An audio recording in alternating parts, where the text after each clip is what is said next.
Hi hello everyone, welcome back to ధృతి diaries. So నేనైతే ఇవాళ మీకు ఒక మంచి న్యూస్ అయితే తీసుకొచ్చానండి. అదేంటంటే మన యూట్యూబ్ ఫ్యామిలీ అయితే ఇప్పుడైతే 5000 సబ్స్క్రైబర్స్కి అయితే రీచ్ అయిందండి. Thank you so much, thank you everyone. నాకు ఇంత మంచిగా సపోర్ట్ ఇచ్చి అందరు సబ్స్క్రైబ్ చేసుకొని మన ఛానల్ని వాచ్ చేస్తున్నందుకు నాకు చాలా చాలా హ్యాపీగా ఉందండి. 5000 ప్లస్ అయినందుకు కూడా నేను కేక్ కటింగ్ చేశాను. మా బ్రదర్ తీసుకొచ్చాడు సర్ప్రైజ్గా. సో ఇక నేను లాస్ట్ డే అన్నమాట మా అపార్ట్మెంట్లో గణేష్ ఉత్సవాలు చాలా ఘనంగా జరిగాయి. నాకు అసలు రాలేకపోయాను నేను, ఈ వర్షాలు వరదల వల్ల అసలు నాకు కుదరలేదండి. ఇక బేబీ ఉంది కాబట్టి, చిన్న బేబీ 1.5 year బేబీ కాబట్టి నాకు రిస్క్ చేయడం ఎందుకని చెప్పేసి నేను జర్నీ చేయలేదు.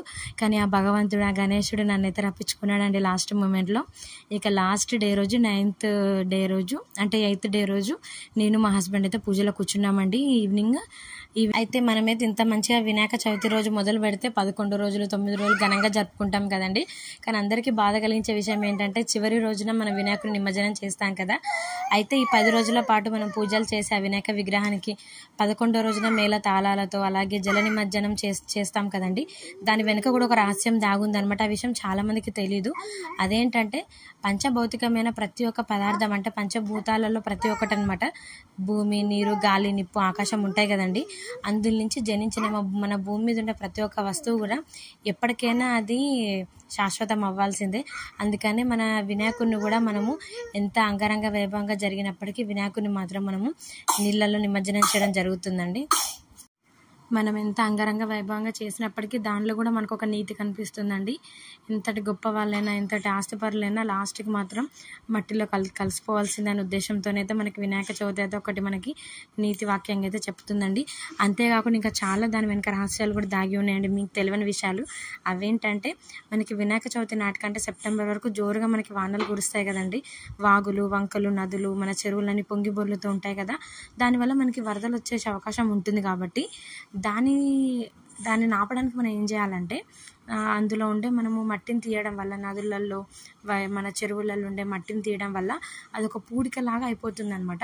అయిపోయి అందులో నుంచి వరద వానలు వర్షాలు ఎక్కువ కురిసినప్పుడు ఆ పొలాల నుంచి మట్టి అనేది మనం ఆ గణపయ్యని తయారు చేయడానికి కొన్ని వేల కోట్ల గణపయ్యలను తయారు చేస్తారు కదండి వినాయక విగ్రహాలని. మరి వాటిని తయారు చేయడానికి ఎన్ని కింటాల బంకమట్టి కావాలండి, మీ అందరికీ తెలిసిందే కదా. సో దాని ఉద్దేశంతోనే అవన్నీ తీయడం వల్ల నదుల నుంచి అదొకటి మనకి దారిలాగా ఏర్పడి పొలాలు నిండిపోయినప్పుడు, చిలకలు నిండిపోయినప్పుడు ఆ దారి నుండి నీళ్లు వెళ్ళిపోతూ ఉంటాయన్నమాట. దీనివల్ల కొంచెం మనకి వరదలు తగ్గే అవకాశం ఉందన్నమాట. అందులోటి మనకి వానాకాలంలో వచ్చే క్రిమి కీటకాలు చాలా ఉంటాయి కదండి వర్షాకాలంలో. అలాంటి సమయంలో మనం గణేషుని నిమజ్జనం చేయడం వల్ల అలాంటి గణేషునికి వాడిన పత్రులు, అలాగే దళాలు, పూలు, పుష్పాలు, 21 రకాల దళాలు, అందులోటి ముఖ్యంగా గరిక చాలా ముఖ్యమైనది. అందులో చాలా ఔషధ గుణాలు ఉన్నాయి. క్రిమి సంహారిని కూడా గరిక అనేది. ఇలాంటి మంచి మంచి ఆకులు మనం వినాయకునికి పూజ చేసి 9 రోజులు మనం మంచిగా చేస్తాం కాబట్టి అవన్నీ బాగా పండిపోయి మనం వాటిని అన్నిటిని మనం చెరువులో వేయడం వల్ల వాటితో సహా వాటి పవర్కి, అందులో ఉండే ఔషధ గుణాలకి మన వర్షాకాలంలో వచ్చే వానలలో ఉండే ఆ నీటిలో ఉండే ముఖ్యంగా క్రిమి కీటకాలన్నీ నశించిపోతాయి అన్నమాట. దానివల్ల మనకి ప్రమాదకరమైన సంఘటనలు జరగకుండా మనం ఆపొచ్చండి. ఆ నీళ్లు తాగడం వల్ల కూడా మనకి ఎలాంటి ఇబ్బంది కాదనమాట. ఇదండి ముఖ్యంగా వినాయక నిమజ్జనం వెనుక దాగి ఉన్న రహస్యం అయితే. అందులోటి ఏంటంటే పార్వతీదేవి తనను కోరుతుందనమాట. నువ్వు భూమి మీదకి వెళ్తున్నావు కదా, నాకు ఒకటి కానుకగా ఇచ్చి వెళ్ళు అని కోరుతుందనమాట. అందుకు గణపయ్య ఏం చేస్తాడంటే, నన్ను ఎంత ఘనంగా అంగరంగ వైభవంగా పూజలు చేసినా, ఎంత సత్కరించిన, ఎన్ని నైవేద్యాలు పెట్టినా కానివ్వండి, నేను మాత్రం లాస్ట్కి నీ ఒడిలోకి వచ్చి చేరుతానమ్మా అని చెప్పి ప్రమాణం చేస్తాడనమాట. సో ఆ రకంగా కూడా గణేశుడు లాస్ట్కి తన తల్లి ఒడిలోకి చేరుకుంటాడనమాట. ఎందుకంటే ఇన్ని రోజులు మనం హడావుడిగా దేవుణ్ణి బాగా ఆగం పట్టిస్తాం కదండి, దేవుని దగ్గర ఉత్సవాలు చేస్తూ అలాగే వివిధ రకాల ప్రోగ్రాములు చేస్తూ దేవుడు అలసిపోయి ఉంటాడనమాట. ఇవన్నీ అభిషేకాలు, అలాగే ఇలాంటి పుష్పార్చనలు, కుంకుమార్చనలు ఇవన్నీ చేసుకొని దేవుడు అలసిపోయి ఉంటాడు కాబట్టి వీటన్నిటి నుంచి ఉపశమనం పొందడానికి వాళ్ళ తల్లి ఒడిలోకి చేరుకుంటాడనమాట. ఆ గంగమ్మ ఒడిలోకి చేరుకుంటాడనమాట విఘ్నేశ్వరుడు. సో ఇలాగైతే మనకి వినాయక నిమజ్జనం వెనుక దాగి ఉన్న రహస్యం అండి.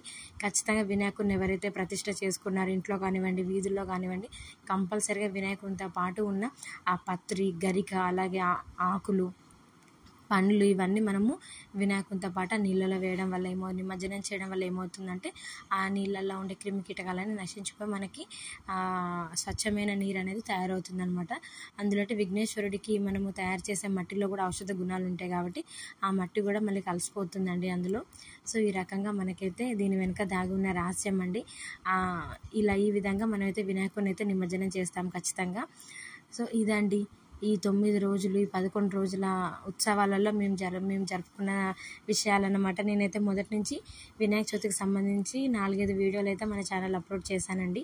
పూజా విధానం కానివ్వండి, అలాగే పాటించవలసిన నియమాలు, అలాగే ఇంకా మనకి గరిక ఎందుకు వినాయకునికి వాడతాము, ఇలా చాలా మంచి మంచి విషయాలు వినాయక చవితికి సంబంధించి, వినాయకునికి సంబంధించి నేనైతే మన ఛానల్ అప్లోడ్ చేశాను. ఒకసారి ప్లీజ్ చెక్ చేయండి మన ఛానల్ని అయితే. కొత్తగా చూసేవాళ్ళైతే ఖచ్చితంగా సబ్స్క్రైబ్ చేసుకోండి. ఒకసారి మన ఛానల్ని చెక్ చేయండి. గణేష్ పూజలో కూర్చున్నామండి. ఇక గణేష్ పూజకు సంబంధించిన సామాగ్రి అన్ని మేమైతే తెచ్చేసుకున్నాం అనమాట. ముఖ్యంగా మనకు కావాల్సిన పూలు, అలాగే మనకి తమలపాకులు, అట్టిపండ్లు, యాపిల్స్, మెయిన్గా దేవునికి పెట్టాల్సిన ఇవేనండి. ఇవన్నీ నేనైతే ముందే వెళ్ళి తీసుకొచ్చుకున్నాను అనమాట, బయటికి వెళ్ళి మా హస్బెండ్తో వెళ్ళి. ఇక కొబ్బరికాయ, అలాగే పంచామృతము, ఇవన్నీ నేను ముందుగానే సిద్ధం చేసుకున్నాను అనమాట. ఇక నేను కూడా మా పెళ్ళప్పటి చీర అయితే కట్టుకున్నానండి. ఎందుకంటే ఆ గణేష్ పూజలో కూర్చుంటున్నాం కాబట్టి మా పెళ్ళప్పటి చీర అయితే కట్టుకున్నాను. మా హస్బెండ్ కూడా అనుకోకుండా ఇద్దరం అసలు అనుకోకుండా సెట్ అయిందండి. ఏంటంటే మా గణేషుని ఉత్సవాల కమిటీలో ఈరోజు మా అపార్ట్మెంట్లో ఎల్లో కలర్ అనమాట కోడ్. సో ఇక అనుకోకుండా నేను ఎల్లో శారీ తీసేసుకున్నాను. నా పెళ్ళప్పటిది మా హస్బెండ్ కూడా మా పెళ్ళప్పుడు వేసుకున్న పట్టు పంచె కట్టుకున్నారనమాట. నాకైతే చాలా హ్యాపీగా అనిపించింది. ఆ షర్ట్ కూడా నేను మా హస్బెండ్కి సెలెక్ట్ చేశాను నా ఫేవరెట్గా అని చెప్పేసి. సో ఇక నేను మా హస్బెండ్ అయితే ఇలా రెడీ అయిపోయామండి. ఇక మా బేబీకి కూడా నేను ఫ్రాక్ వేసేసాను. ఇక మేమైతే ఇలా రెడీ అయిపోయాము. చూస్తున్నారు కదా పూజకు కావాల్సిన సామాగ్రి అంతా నేను ఇక్కడ సెట్ చేసుకుంటున్నాను చూడండి. ఫస్ట్ అయితే గ్రీన్ కలర్ శారీ అని చెప్పారండి. సో ఇక నేను గ్రీన్ కలర్ శారీ కట్టుకొచ్చాను. ఒక చిన్న ప్రోగ్రామ్ ఉండిందనమాట, కోలాటం టైప్. ఆ ప్రోగ్రామ్ కోసం నేను గ్రీన్ కలర్ శారీ కట్టుకున్నాను అనమాట. ఇక తర్వాత మళ్ళీ ఎల్లో కలర్ కట్టుకున్నాను. సో ఇలా నేను ముందే ఎవరు రాకముందే వెళ్ళి పూజా సామాన్ అంతా సెట్ చేసుకున్నాను అనమాట. అంటే హారతి కానివ్వండి, అలాగే విడిగా పూలు తీసుకోవడము, పంచామృతం కలుపుకోవడము, అలాగే మన ప్రసాదాలు అవన్నీ అక్కడ పెట్టడము విడిగా. ఇంకా తర్వాత గణేషునికి సంబంధించి కంకణాలు ఇవన్నీ ముందుగా ఏర్పాటు చేసుకున్నాం అనమాట మేము. ఇక చూస్తున్నారు కదా పూజ అయితే స్టార్ట్ అవ్వబోతుందండి. ఇక మా బ్రదర్ వచ్చేసాడు. మేము గణేష్ నిమజ్జనం అని చెప్పేసి మా తమ్ముని పిలిచానమాట. సో ఇక గణేష్ ఉత్సవాలలో పాల్గొనడానికి మా బ్రదర్ వచ్చాడు. సో ఇక మా బ్రదరే వీడియో తీసాడనమాట, కవరేజ్ చేశాడు ఇదంతా. సో ఇక మేమైతే పూజలు అయితే పాల్గొన్నామండి. అందరికీ తెలిసే ఉంటుంది కదా గణేష్ పూజ ఎలా చేస్తారో మన మండపాలలో. ఇక స్వామి అయ్యగారు వచ్చేసారనమాట, పంతులు. ఇక మేము పూజ అయితే స్టార్ట్ చేసామండి.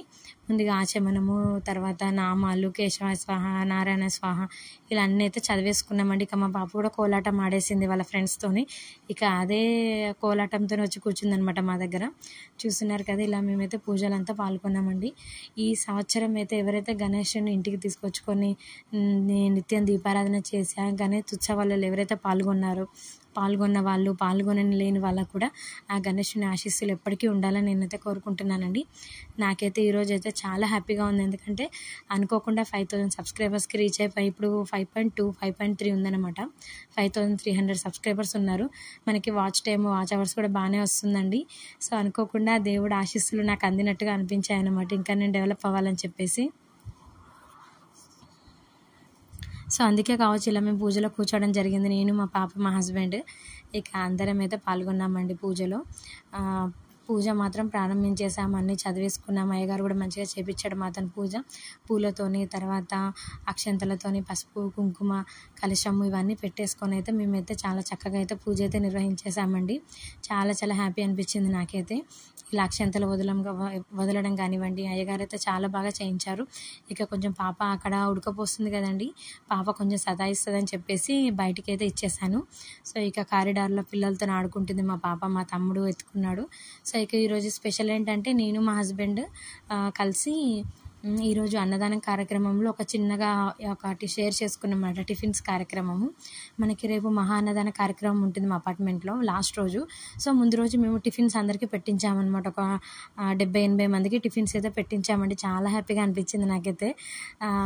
ఇడ్లీ, వడ, బోండా, ఉప్మా, టమాటా బాత్ అలా అన్నీ చేపించామన్నమాట. మేము చాలా హ్యాపీగా అనిపించింది. చూస్తున్నారు కదా, ఇలా మా తోటికోడలు, మా మరిది గారు, ఇలా మేము అందరం కలిసి అయితే అక్కడ వడ్డించేసామన్నమాట. ఎందుకంటే మేమే స్పాన్సర్ చేసాం కాబట్టి. సో టిఫిన్స్ కూడా చాలా టేస్టీగా ఉన్నాయని అందరూ అన్నారండి. సో చాలా హ్యాపీగా అనిపించింది. ఇక మా పాప కూడా వచ్చేసింది, మొత్తం జాయిన్ అయిపోయింది అనమాట వడ్డించడానికి. పాపం కొంచెం ఓపిక తీసుకొని మా పాప కూడా వడ్డించేసింది. ఇక తర్వాత అందరికీ పెట్టేశాక ఇంకా నేను మా పాపకి ఇడ్లీ పెట్టేశాను అనమాట అక్కడే. సో ఇలా మేమైతే మనస్ఫూర్తిగా దేవుని తలుచుకొని మా కోరికలన్నీ నెరవేరాలని, వీడియో చూసే వాళ్ళందరి కోరికలు కూడా మనస్ఫూర్తిగా కోరుకుంటేనండి. మీరు కోరుకున్న కోరికలు ఖచ్చితంగా నెరవేరుతాయి. వచ్చే వినాయక చవితి వరకు మాత్రం మీరు ఏమైతే కోరుకున్నారో ఆ కోరికలన్నీ అయితే ఖచ్చితంగా నెరవేరుతాయండి. నేనైతే మనస్ఫూర్తిగా భగవంతుని తలుచుకుంటున్నాను. మనం చేసే ప్రతి ఒక్క పని కూడా సఫలంగా కావాలి, సఫలీకృతం కావాలి, సక్సెస్ అవ్వాలి, విజయం సాధించాలని చెప్పేసి. సో నేనైతే ఈ విధంగానైతే హారతి పాట పాడానండి. వినండి, నేను పాడిన పాట మీకు కూడా నచ్చుతుందా అని నేను అనుకుంటున్నానండి. కర్పూరానివ్వాలివి శ్రీ స్వామి అర్పించు దయకమ్మిది, కాక్షించి పూజించి రావో దేవ, కాపాడు దయనీలుమా, ఏటేటా మమ్ము కృపాదుల్ని చేసి ఈ భూమి పైన నివేదమ్ము తలుచు, నీ నామ భజనాలు మేం చేస్తుమయ్యా, మాపైనే దయ చూపవా దేవ, కర్పూరానివ్వాలివి శ్రీ స్వామి అర్పించు దయకొమ్మిదే, కాక్షించి పూజించి రావు స్వామి. సో ఇలాగ మేమైతే టిఫిన్స్ అయితే అందరం మా ఫ్యామిలీ మొత్తం అయితే ఇలా స్పాన్సర్ చేసామని చెప్పాను కదండి. అందరికైతే వడ్డించేసామండి. చాలా హ్యాపీ అనిపించింది నాకైతే. ఇక సో చూస్తున్నారు కదండి, ఈ విధంగా మనమైతే వినాయక చవితి అనేది ఇంత అంగరంగ వైభవంగా జరుపుకున్నాం కదండి. మేము కూడా చాలా చక్కగా పూజ చేసుకున్నాము మండపం దగ్గర కూర్చొని మా అపార్ట్మెంట్లో. మిగతా అపార్ట్మెంట్ సభ్యులందరితో చాలా చక్కగా ఎంజాయ్ చేసామన్నమాట. మా పాప కూడా చాలా చక్కగా ఆడుకుంది గణేష్ దగ్గర. చూస్తున్నారు కదా, మా పాపకి గణేశుడు అంటే చాలా ఇష్టం అండి. సో మీరందరూ కూడా ఇంతే సంతోషంగా, ఇంతే ఆనందంగా, ఇంతే వైభవంగా జరుపుకొని ఉంటారని నేనైతే కోరుకుంటున్నానండి. ఇక చిన్నపిల్లలందరికీ చాలా బాధాకరమైన విషయం కదండి వినాయక నిమజ్జనం అంటే. కానీ ఏమీ సందేహపడనవసరం లేదంటే మళ్ళీ వచ్చే సంవత్సరం వినాయక చవితి వస్తుంది. అప్పుడు మనం మంచి ఘనంగా, మంచిగా, సంతోషంగా జరుపుకోవచ్చండి. పిల్లలకు కూడా మీరు తెలియజేయండి, వీడియో చూసిన ప్రతి ఒక్కరైతే మళ్ళీ గణపయ్య వస్తాడు మనతో ఆడుకుంటాడని చెప్పేసి. సో మన వీడియో అయితే అందరికీ నచ్చింది అనుకుంటున్నానండి. మన వీడియో కనుక నచ్చినట్లయితే ఖచ్చితంగా మన వీడియోని లైక్ చేయండి. అలాగే మీ కాంటాక్ట్స్ అందరికీ షేర్ చేయండి, సబ్స్క్రైబ్ చేసుకోండి. ఇంకా ఇలాంటి మంచి మంచి వీడియోస్ కోసం మన ఛానల్ని మాత్రం keep watching Dhruti diaries. Bye bye.